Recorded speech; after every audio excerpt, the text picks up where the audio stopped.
Ya, pemirsa, Menteri fenomenal dengan popularitas meroket, netizen gadang-gadang. Menteri Keuangan Purbaya Yudi Sadewa maju jadi calon wakil presiden RI. Ya, Purbaya mengaku tidak begitu pikirkan usulan tersebut.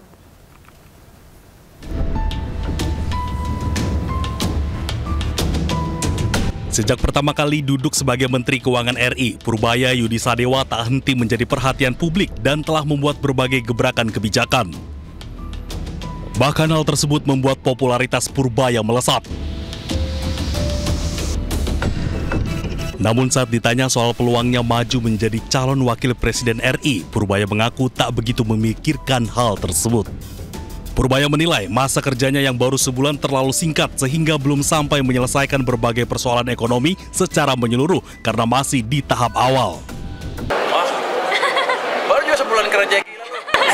Tapi dapat antusiasme dari warga gini Pak, dari netizen juga. Kalau ekonomi bagus ya itu begitu turun lagi. Ekonomi kan naik turun, jadi jangan cepet-cepet. Dan gua nggak mikirin juga apa jam. Belum kali ya Pak ya? Belum. Nggak mikir sama sekali. Kerja juga belum. Ini kan baru cuman di permukaan aja. Yang di bawahnya belum kita sisir betulan. Sebelumnya, 8 Oktober 2025, genap sebulan Purbaya Yudi Sadewa menjabat sebagai Menteri Keuangan RI menggantikan Sri Mulyani. Ia resmi dilantik Presiden Prabowo sebagai Menteri Keuangan sejak 8 September 2025 lalu. Tim Liputan iNews melaporkan. Ya, sebulan menjabat Menteri Keuangan RI Purbaya Yudi Sadewa penuh gebrakan. Menjabat sebagai bendahara negara, Purbaya sempat bergurau. Tugas yang diembannya lebih santai saat memimpin LPS.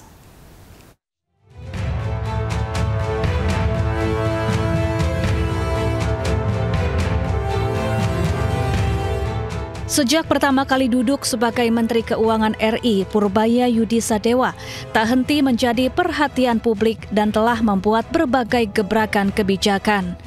Salah satu gebrakan paling fenomenal adalah mengucurkan dana 200 triliun rupiah ke 5 bank yang tergabung dalam himpunan bank milik negara.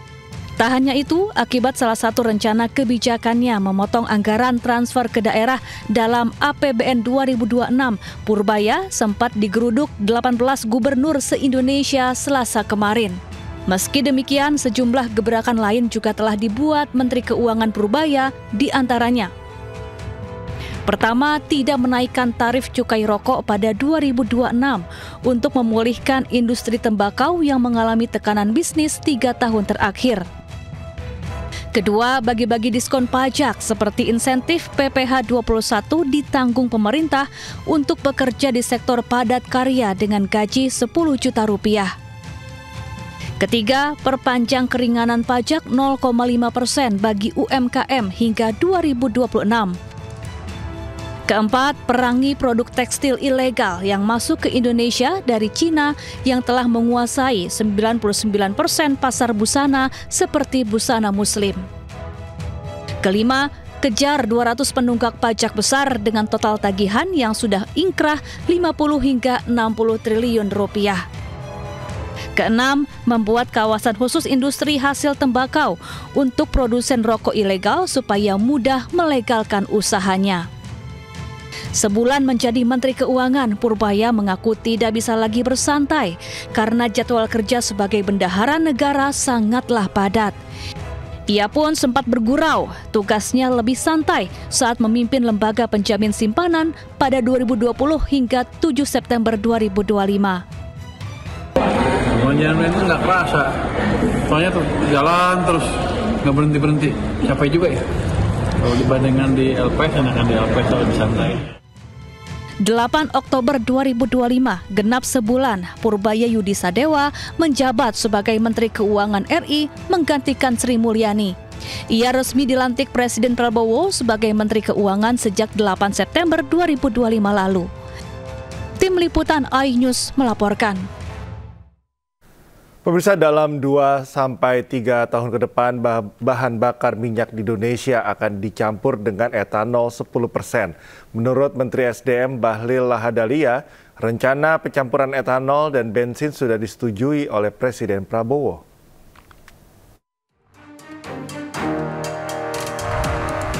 Pemerintah Indonesia saat ini tengah menggodok rencana mencampurkan bahan bakar minyak dengan etanol 10%. Etanol yang akan digunakan nantinya bersumber dari bahan nabati seperti jagung dan tebu. Menurut Menteri ESDM Bahlil Lahadalia, rencana pencampuran etanol 10% dan bensin sudah disetujui oleh Presiden Prabowo Subianto. Tujuannya untuk membuat minyak yang bersih dan ramah lingkungan, serta mengurangi impor minyak Indonesia yang saat ini masih sangat tinggi. Meski sudah disetujui, Bahlil masih belum bisa memastikan kapan penerapan campuran etanol dan bensin berjalan. Saat ini pemerintah tengah menghitung dengan rencana penerapan dalam 2 hingga 3 tahun ke depan. Tim Liputan iNews melaporkan. Informasi selanjutnya, pemirsa, ratusan warga Puncak Cisarua, Kabupaten Bogor, Jawa Barat meluapkan emosi saat pertemuan reses anggota DPR RI. Mereka mengaku terdampak penertiban kawasan oleh Kementerian Lingkungan Hidup.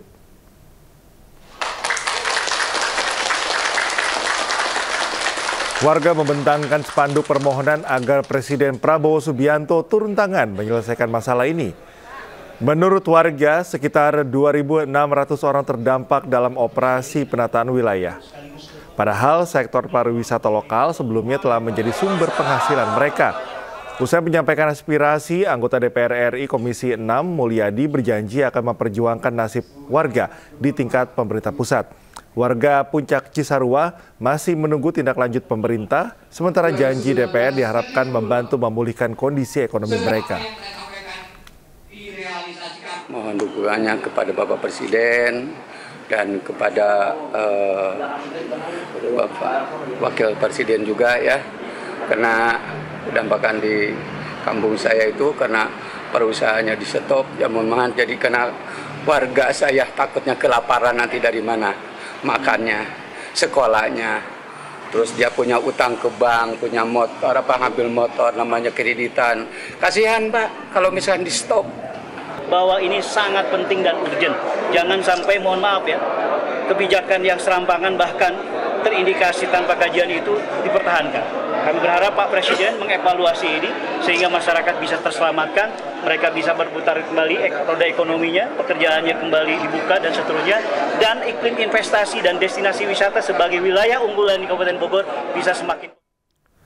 Pelaku pencurian di sebuah rumah kos Putri di Pekanbaru Riau melakukan aksi tak senonoh. Pelaku mengintip korban yang sedang mandi sebelum menggasak ponsel hingga tabung gas.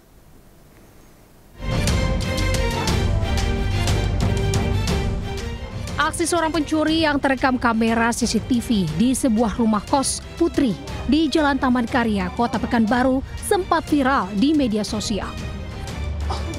Sebelum mencuri, pelaku terlihat mengintip wanita yang sedang mandi sambil melakukan masturbasi di depan kamar kos. Pelaku ditangkap polisi di tempat parkiran minimarket di Jalan Sudirman, Pekanbaru. Pelaku sudah 2 kali melakukan aksi pencurian di Jalan Perwira dan di Jalan Taman Karya, Pekanbaru. Barang yang dicuri 1 buah tabung gas, dompet, dan 1 unit handphone. Pencurian, ya, pelaku ini pada saat dia melakukan pencurian dia melakukan perbuatan yang tidak senonoh. Selain itu juga dia bukan hanya 1, ya, ada TKP lain yaitu di Jalan Perwira, 1 di kos wanita. Tersangka terancam hukuman 5 tahun penjara. Dari Pekanbaru Riau, Indra Yose Rizal melaporkan. Seorang pria tak dikenal diduga nekat mencuri komponen box panel kontraktor listrik penerangan jalan umum di wilayah Sukodono, Sidoarjo, Jawa Timur. Aksi pelaku terekam kamera warga dan viral di media sosial.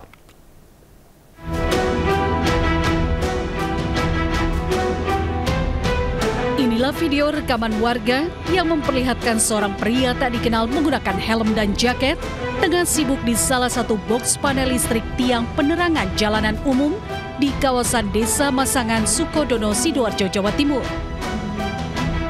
Diduga pria tersebut mencoba mengambil salah satu benda di dalam box panel penerangan jalanan umum milik Dinas Perhubungan Kabupaten Sidoarjo. Setelah berhasil membawa salah satu komponen box PJU, barang tersebut kemudian dibawa dan dimasukkan ke dalam jok motornya. Atas kejadian ini, Dinas Perhubungan Kabupaten Sidoarjo sudah mendapatkan laporan dari masyarakat dan tengah menelusuri orang tak dikenal tersebut. Tercatat di bulan September 2025 lalu, ada 37 box komponen hilang diduga dicuri orang tak dikenal, sehingga 33 titik lampu PJU yang tersebar di 10 kecamatan di Kabupaten Sidoarjo terkena dampaknya gelap di malam hari.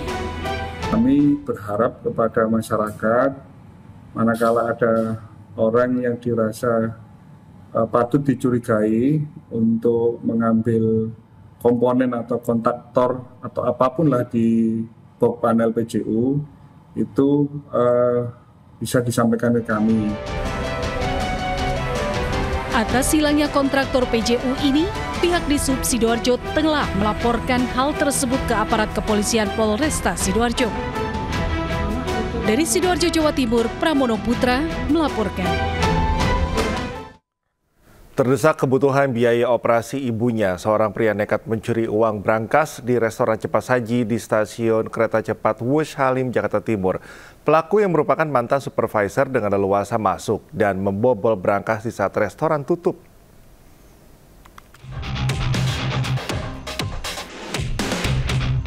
Pelaku mencuri di brankas restoran cepat saji di stasiun Wush Halim, Jakarta Timur karena terdesak biaya operasi ibunya 4,3 juta rupiah yang harus diamputasi akibat menderita penyakit gula.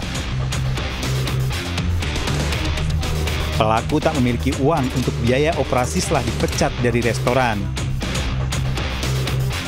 Berbekal kunci cadangan dan nomor kombinasi brankas masa menjabat sebagai supervisor di restoran, pelaku dengan leluasa masuk dan membuka brankas berisi uang hasil penjualan restoran. Pelaku ditangkap polisi tanpa perlawanan. Pelaku berhasil membuka pintu restoran dengan menggunakan kunci cadangan yang masih dipegang saat ia masih bekerja. Ia juga mengaku berhasil membuka brankas dengan mudah karena kode brankas yang masih sama dengan badannya. Tersangka terancam hukuman 5 tahun penjara. Dari Jakarta, Rizky Falupi, iNews melaporkan. Pemirsa, ratusan senjata tajam hasil sitaan dari para pelaku tawuran dan begal di Kota Bekasi, Jawa Barat dimusnahkan. Berbagai jenis senjata tajam dimusnahkan dengan cara dipotong menjadi beberapa bagian.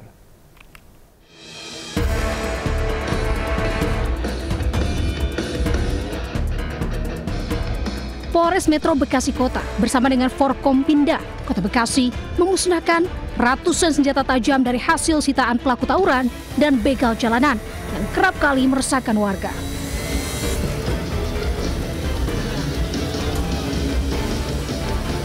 Aksi tawuran para pelaku seringkali menimbulkan korban jiwa. Ratusan senjata tajam berbagai jenis dan ukuran langsung dimusnahkan dengan menggunakan gerinda dan gergaji mesin. Senjata tajam dipotong menjadi beberapa bagian.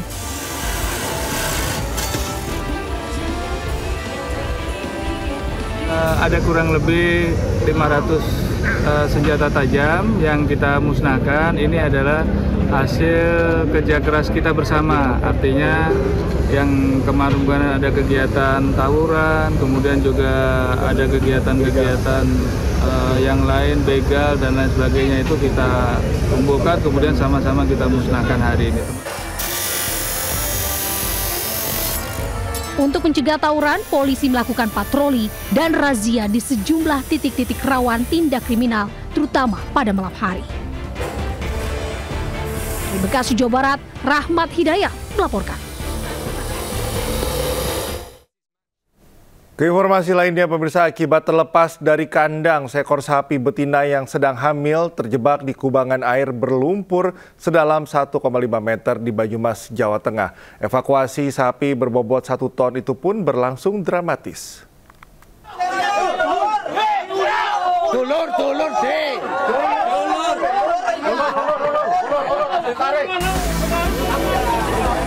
Petugas damkar dibantu warga berupaya mengevakuasi sapi betina yang sedang hamil dari kubangan lumpur di Desa Cindaga, Banyumas, Jawa Tengah. Pol. Sapi ini sebelumnya terlepas dari kandang kemudian terjebak di tempat pembuangan air. Lihat sapinya tak bergerak, pemilik sapi kemudian menghubungi petugas damkar Banyumas. Namun kondisi lubang kubangan yang sempit serta berlumpur sedalam 1,5 meter menyulitkan petugas. Apalagi tubuh sapi yang sedang hamil ini memiliki berat sekitar 1 ton. Sehingga petugas harus dibantu warga untuk menarik tubuh sapi milik Karsun ini. Setelah 4 jam, petugas damkar akhirnya berhasil mengevakuasi sapi dari kubangan, kemudian dikembalikan ke kandang. Dari Banyumas, Jawa Tengah, Saladin Ayubi Anyus melaporkan. Wakil Presiden Gibran Rakabuming Raka merespons video viral Roy Suryo dan Dr. Tifa berziarah ke makam ibu dan ayah Presiden ke-7 Joko Widodo di Karanganyar, Solo, Jawa Tengah. Gibran menegaskan makam keluarganya boleh dikunjungi siapapun yang ingin memberikan doa.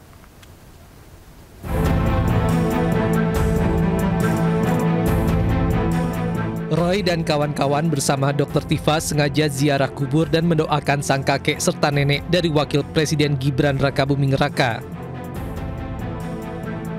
Terkait hal ini, Gibran menyampaikan, atas nama pribadi dan keluarga, saya mengucapkan terima kasih atas perhatian Pak Roy Suryo dan Ibu Dr. Tifa yang sudah sengaja datang melakukan ziarah kubur dan mendoakan kakek nenek kami tercinta yang telah tiada. Pemirsa, pemerintah Indonesia resmi tidak akan memberikan visa untuk atlet senam Israel. Keputusan ini diambil lantaran hingga kini Indonesia tidak menjalin hubungan diplomatik dengan Israel sebelum Israel mengakui kemerdekaan Palestina.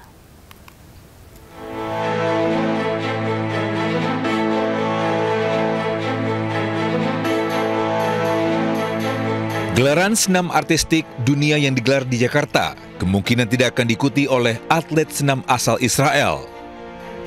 Lantaran pemerintah Indonesia dengan tegas menyatakan tidak akan memberikan visa bagi atlet asal Israel.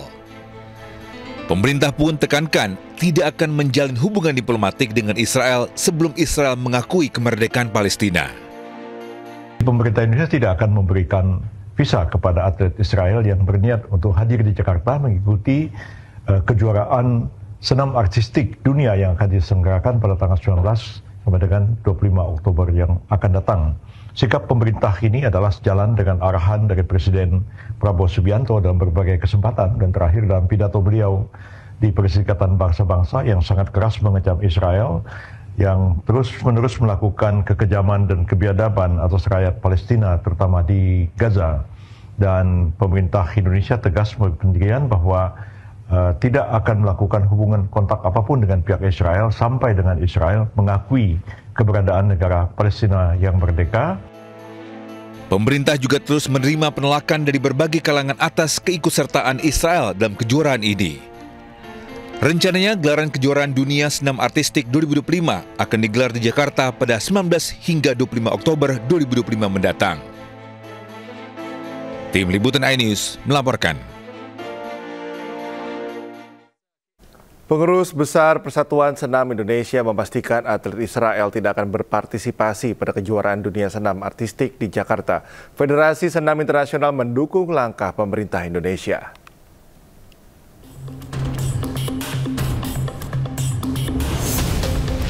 Atlet gimnastik Israel dipastikan tidak akan datang ke Indonesia dalam kejuaraan dunia senam artistik yang digelar di Jakarta pada 19 hingga 25 Oktober 2025. Ketua Federasi Gimnastik Indonesia sekaligus Ketua Umum PB Persani, Ita Yuliati, mengatakan hal itu dipastikan setelah pemerintah Indonesia menolak visa milik ke-6 atlet tersebut.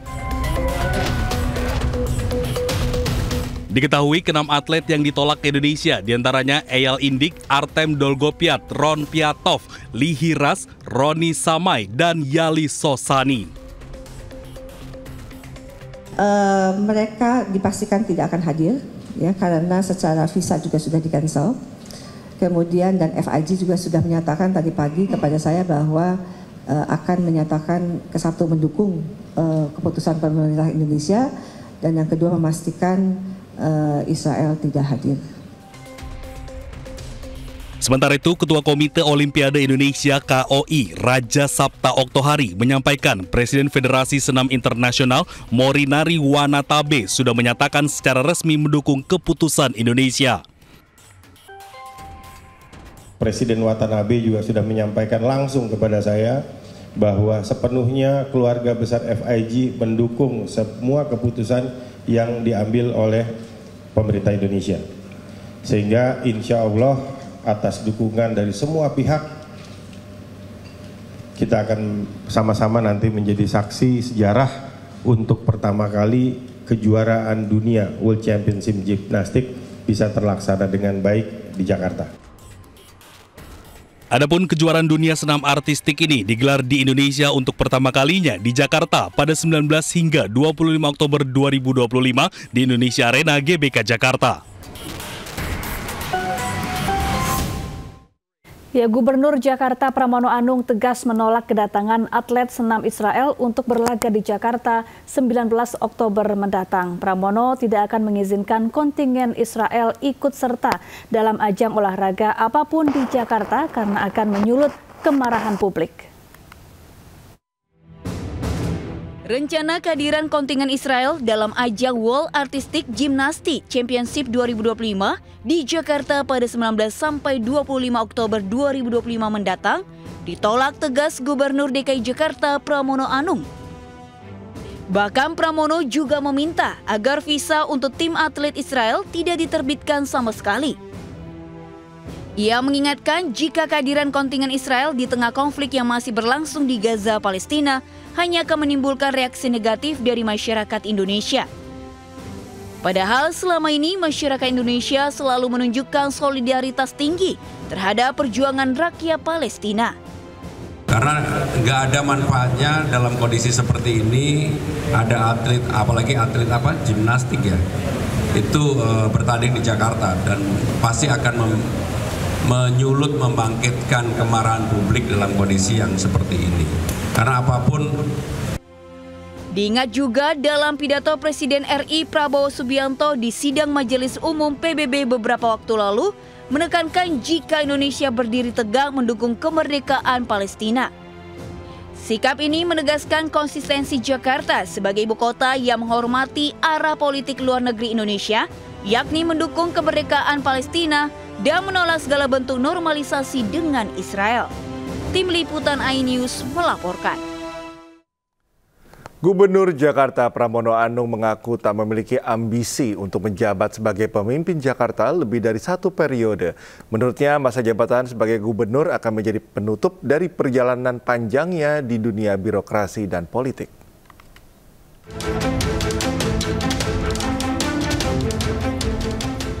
Gubernur DKI Jakarta Pramono Anung menegaskan komitmennya untuk menjabat hanya 1 periode sebagai pemimpin Jakarta. Pernyataan ini disampaikan Pramono saat menjadi narasumber dalam sebuah acara Bank Plat Merah di Jakarta. Di depan seluruh tamu undangan yang hadir, Pramono mengaku tidak memiliki ambisi untuk menjabat sebagai pemimpin Jakarta lebih dari 1 periode. Politisi PDIP ini menegaskan masa jabatannya sebagai gubernur akan menjadi penutup dari perjalanan panjangnya di dunia birokrasi dan politik yang telah digelutinya selama 25 tahun. Dalam pemerintahan dan politik selama 2 dekade, Pram pernah menjadi anggota DPR, menjabat sekretaris negara di era Presiden Megawati Soekarno Putri dan Presiden Joko Widodo, hingga akhirnya dipercaya menjadi gubernur Jakarta. Organisasi, perusahaan, tentunya kita harus punya target. Kalau orang bertanya dengan saya, apa sih target saya? Supaya nanti gak di ini sama ini. Saya target saya pengen jadi gubernur 1 periode. Tetapi saya memutuskan, dan benar pada 1 periode dan berhenti. Saya udah menjadi pejabat terlalu lama banget. 25 tahun gak pernah putus. Tambah 5 tahun jadi gubernur dan 30 tahun udah lah. Pramono menegaskan bakal menuntaskan kepemimpinan di Jakarta sampai selesai masa jabatan. Pram juga berjanji menyelesaikan persoalan pendahulunya di Jakarta yang tidak selesai. Dari Jakarta, Rani Sanjaya, iNews melaporkan. Pemirsa, sidang pra-peradilan mantan Mendikbud Nadiem Makarim kembali digelar di Pengadilan Negeri Jakarta Selatan. Agenda sidang memasuki tahap pembacaan kesimpulan dari pihak pemohon dan termohon sebelum hakim menjatuhkan putusan dalam waktu dekat.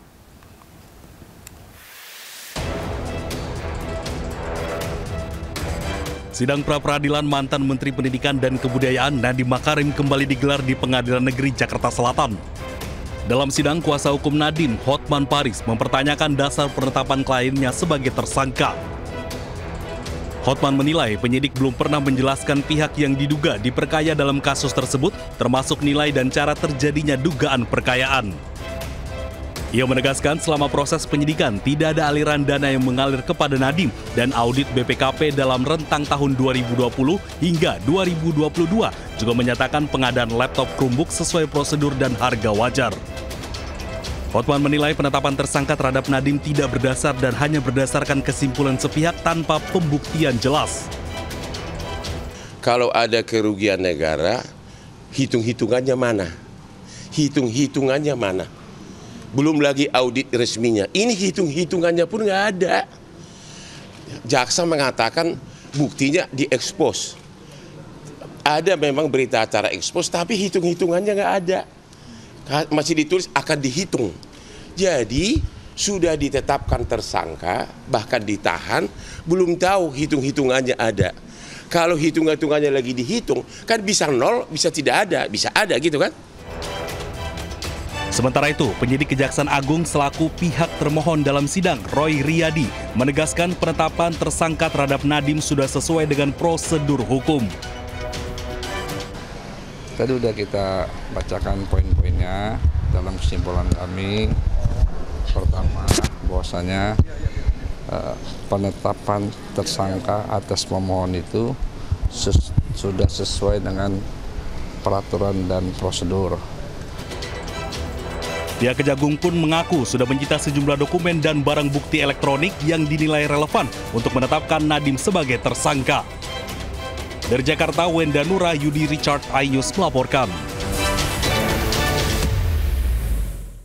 Pemirsa, berbagai upaya dilakukan untuk terus mengangkat potensi pariwisata Indonesia. Sejumlah upaya tersebut diharapkan bisa memperkuat Indonesia sebagai destinasi pariwisata utama.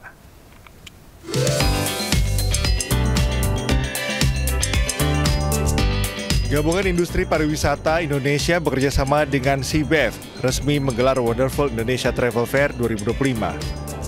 WITF 2025 ini dibuka dan dihadiri langsung oleh Menteri Pariwisata RI Widianti Putri Wardana serta Menteri Ekonomi RI Erlangga Hartarto di Nice Peak 2 Kabupaten Tangerang, Banten. Ini menjadi acara pertama yang digelar di Nusantara International Convention Exhibition Peak 2 dan digelar selama 4 hari, mulai Kamis 9 Oktober hingga Minggu 12 Oktober 2025. Gelaran WITF tahun ini berbeda dengan tahun 2023 karena membawa 300 pengisi pameran dari 22 provinsi. Selain itu, skala acara juga semakin besar dengan kehadiran lebih dari 200 jumlah pembeli dalam satu hari pelaksanaannya yang berasal dari 40 negara.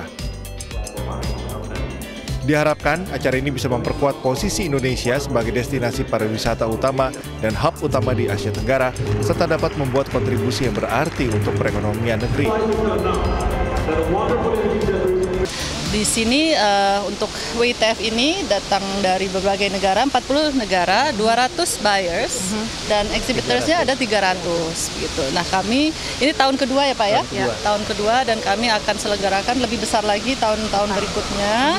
Kami ingin seperti ITB Berlin dan WTM London gitu ya, ada di Indonesia juga karena negara-negara tetangga kita sudah punya travel fair di negaranya mereka, dan kita harus punya juga untuk mempromosikan destinasi kita. Ada 13 destinasi prioritas dan 10 prioritas dan 3 regeneratif. Dengan adanya NICE ini, kita sekarang saya hitung kita punya 5 yang besar. Ada NICE, ada ICE, ada Kemayoran, JCC, dan Sentul. Jadi ini menurut saya adalah bisa mendorong industri MICE kita untuk tumbuh, dan bukan hanya MICE saja, tapi ini juga berdampak langsung terhadap promosi kita keluar. Dalam acara ini juga mengajak para wisatawan mancanegara untuk menjelajahi Indonesia dengan berbagai paket perjalanan yang tak hanya soal destinasi yang indah, tapi juga wellness atau perawatan kesehatan tradisional, sekaligus memperkenalkan kultur budaya Indonesia. Dari Kabupaten Tangerang, Banten, Rizky Ihwal, Dede Rudi, iNews melaporkan. Pemirsa, investasi ramah lingkungan perlu terus didorong guna mencapai target net zero emission di tahun 2060. Investasi tersebut tak hanya menitik beratkan pada bisnis, tetapi juga pada keseimbangan alam.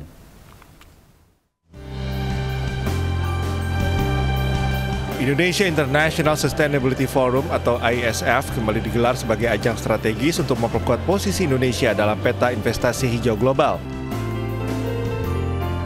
Forum bertema Investing for Resilient, Sustainable and Prosperous World dihadiri lebih dari 10.000 peserta dari dalam dan luar negeri. Acara resmi dibuka oleh Menko Bidang Infrastruktur dan Pembangunan Kewilayahan Agus Harimurti Yudhoyono didampingi Menteri Investasi dan Hilirisasi Rosan Ruslani serta Ketua Kadin Anindya Bakri. Sejak pertama digelar pada 2023, ISF menjadi ajang strategis untuk memperkuat kolaborasi global dalam transisi energi, transportasi ramah lingkungan, dan teknologi penangkapan karbon. ISF juga menunjukkan komitmen nyata Indonesia dalam sustainability, termasuk peluncuran program Waste to Energy atau pengolahan sampah menjadi listrik yang mendapat respon positif dari investor. Kita berbicara masa depan dunia, bukan hanya Indonesia yang harus semakin berkelanjutan, bukan hanya kita ingin tumbuh ekonomi, memajukan dan mensejahterakan rakyat, tetapi juga bagaimana menjaga bumi agar tetap lestari untuk anak cucu kita. Kami menyampaikan salah satu program yang insya Allah akan segera kami launching di awal bulan November adalah Waste to Energy atau pengolahan sampah menjadi energi listrik. Itu juga salah satu program yang segera kami launching. Kemarin kami sudah melakukan sosialisasi kepada pemerintah daerah, baik dari level gubernur, wali kota, bupati. Forum ISF menjadi momen penting untuk mendorong investasi ramah lingkungan guna mencapai target net zero emission 2060 atau bahkan lebih cepat. Pada titik yang ditentukan oleh Pak Presiden Prabowo, yaitu 2060 net zero atau lebih cepat lagi. Tahun ini ISF juga menampilkan sejumlah sesi strategis termasuk pameran proyek hijau siap investasi dengan isu utama mulai dari energi terbarukan, hilirisasi mineral kritis, serta penguatan SDM era digital dan kecerdasan buatan.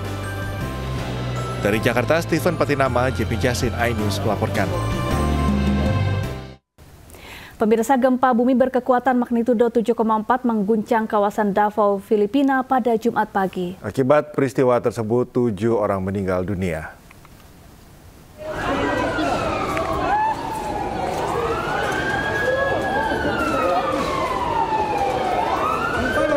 Inilah detik-detik gempa berkekuatan magnitudo 7,4 yang melanda Provinsi Davao, Filipina.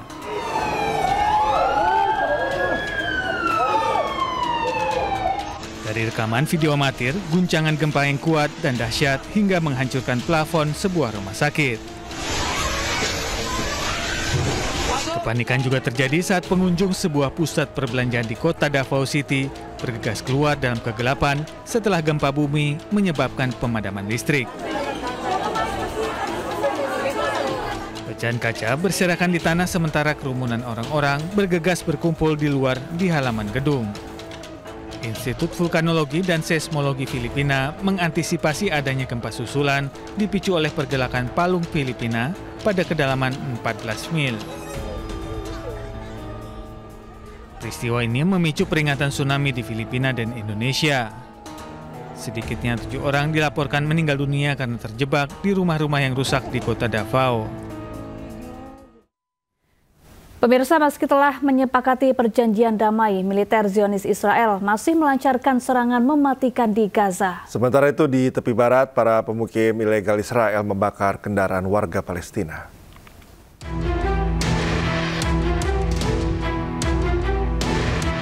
Meskipun perjanjian damai telah disepakati antara pejuang Hamas dan Zionis Israel, namun tentara penjajah terus menyerang kawasan Gaza, Palestina Jumat siang. Belum ada laporan terkait berapa jumlah korban jiwa dan luka akibat peristiwa ini. Sementara itu, militer Zionis mulai menarik pasukannya dari jalur Gaza. Sejumlah tank dan bulldozer milik pasukan penjajah mulai meninggalkan kawasan jalur Gaza.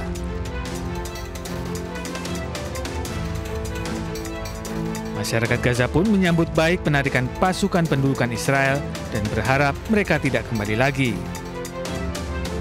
Warga dengan gembira berkeliling mengibarkan bendera Palestina.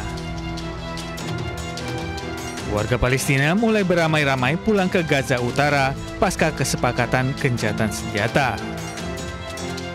Sebelumnya, warga mengungsi ke Gaza Selatan mencari tempat berlindung dari serangan pasukan pendudukan Israel. غزة الكرامة والبطولة والفداء أيها الرجال الأحرار أيها الشهداء الأحياء لقد وقف العالم مذهولا أمام ما بذلتموه وقدمتموه من عطاء وتضحية وثبات ونحن نعيش الذكرى الثانية لمعركة 7 من أكتوبر المجيدة نقف أمام عهدة الشهداء الأبرار من القادة مفجري الطوفان. Sementara itu di tepi barat Palestina, pasukan penjajah meluluh lantakan sebuah rumah warga Palestina di kawasan Katna, Yerusalem.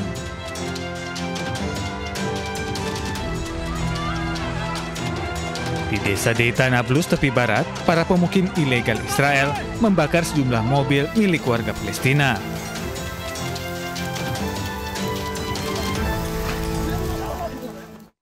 Ya, hari yang dinanti masyarakat Palestina terutama Gaza akhirnya tiba. Ya, Palestina merayakan kesepakatan damai Israel-Hamas yakni gencatan senjata dan pertukaran tahanan.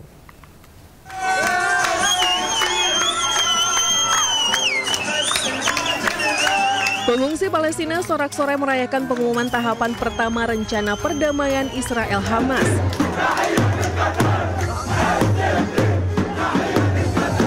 Israel-Hamas menyepakat gencatan senjata dan pertukaran tahanan.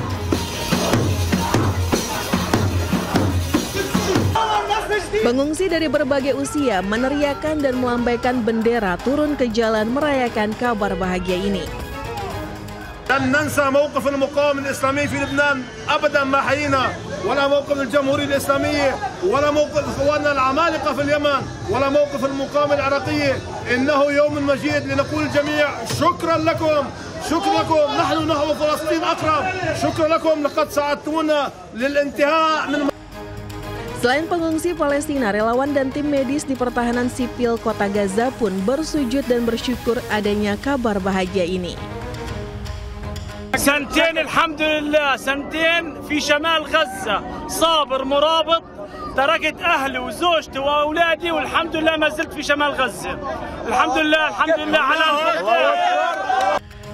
Tak hanya di Gaza, ratusan warga Israel pro-Palestina juga merayakan kesepakatan gencatan senjata ini di lapangan Hostages di Tel Aviv.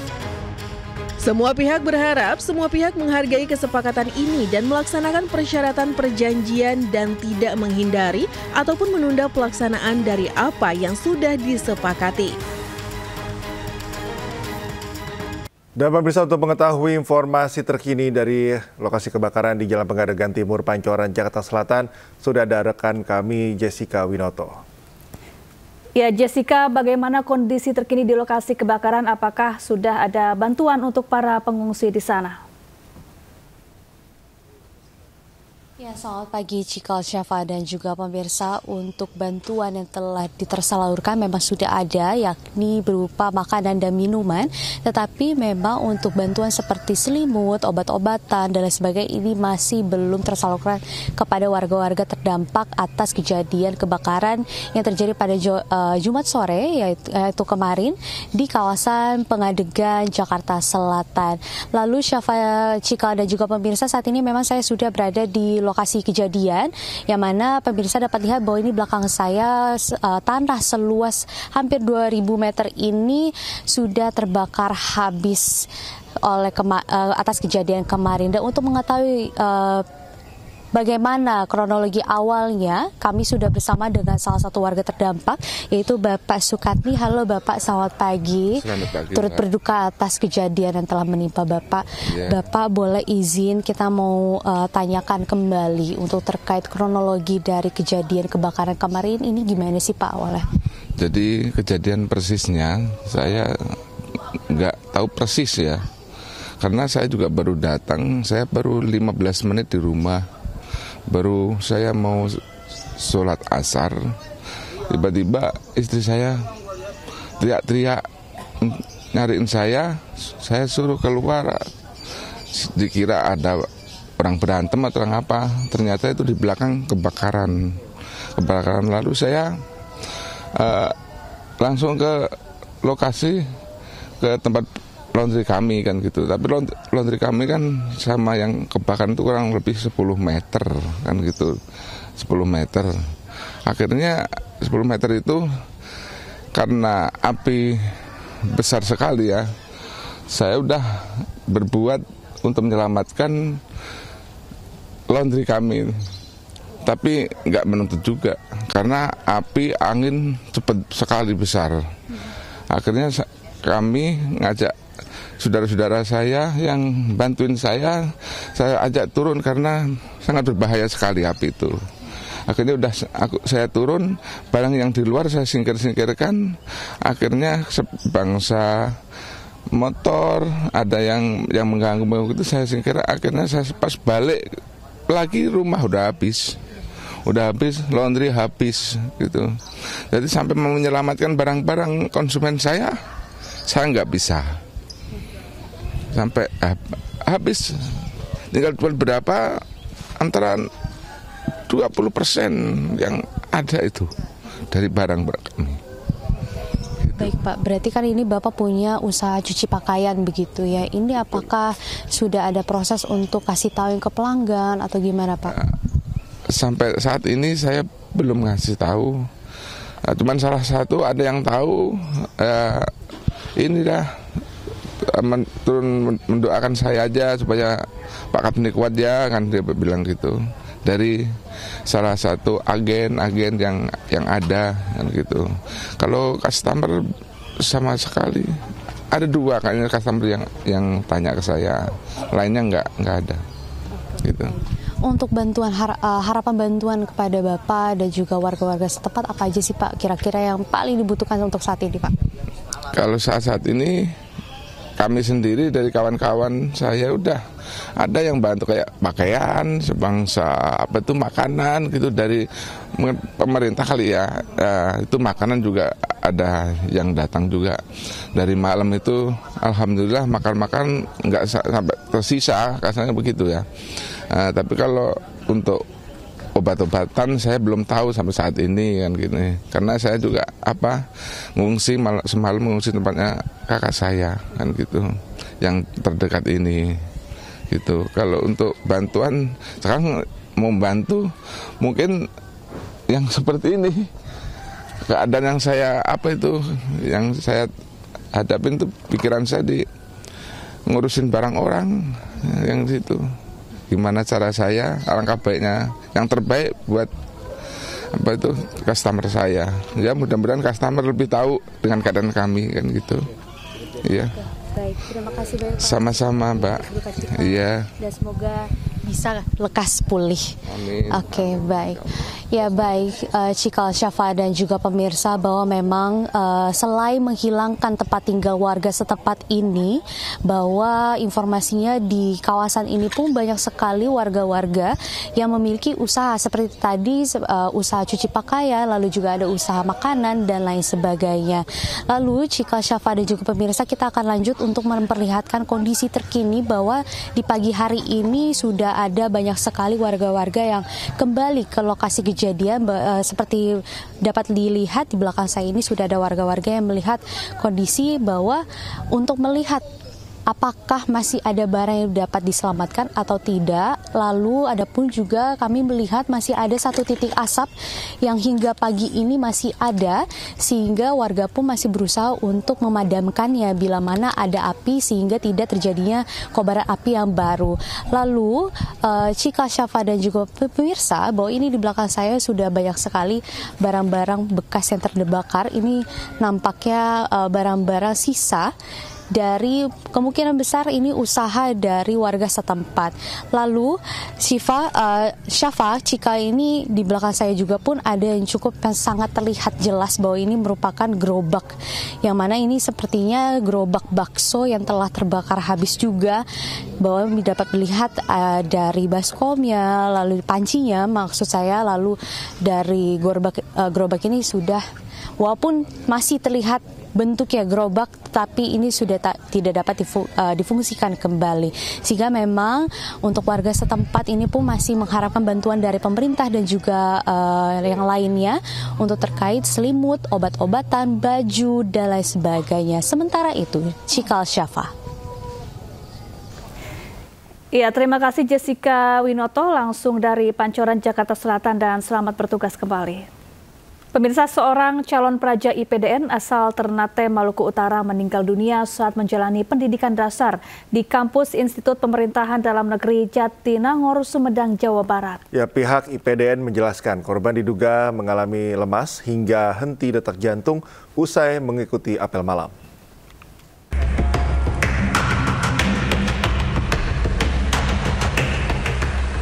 Kabar duka datang dari Institut Pemerintahan Dalam Negeri IPDN Jatinangor, Sumedang, Jawa Barat. Calon praja angkatan 36 asal kota Ternate, Maluku Utara bernama Maulana Izzat Nurhadi, 20 tahun, meninggal dunia setelah mengikuti apel malam pendidikan dasar pada Rabu 8 Oktober lalu. Calon praja ini dilaporkan sempat mengeluh lemas usai mengikuti apel malam yang dimulai pukul 20.00 waktu Indonesia Barat. Pihak IPDN menyebut setelah diperiksa di klinik kesehatan kampus, Maulana langsung dirujuk ke Rumah Sakit Universitas Pajajaran, namun nyawanya tak tertolong. Dari hasil pemeriksaan medis, Maulana mengalami henti detak jantung. Pihak IPDN memastikan tidak ditemukan tanda kekerasan dan korban juga tidak memiliki riwayat penyakit. Setelah menjalani pemulasaran di Bandung, jenazah dipulangkan ke rumah duka di Maluku Utara.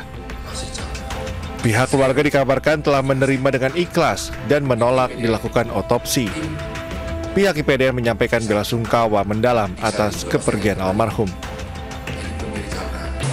Hanya lemas dan dari dokter mengatakan henti detak jantung. Ada riwayat sakit jantung nggak? Tidak ada. Karena dia sudah seleksi kan, sudah seleksi daerah, kondisi sehat semuanya. Dan ketika almarhum dinyatakan meninggal, kita sudah menghubungi, pada saat sakit kita sudah menghubungi orang tuanya juga sudah ikhlas, tidak masalah. Nggak ada, kita tawarkan apakah mau divisum atau otopsi, mereka menolak. Sementara kegiatan pendidikan dasar calon praja telah berlangsung sejak 30 September 2025 bekerja sama dengan Polri dengan materi meliputi baris berbaris, lari pagi, sore, dan apel malam. Dari Sumedang, Jawa Barat, Beben iNews melaporkan.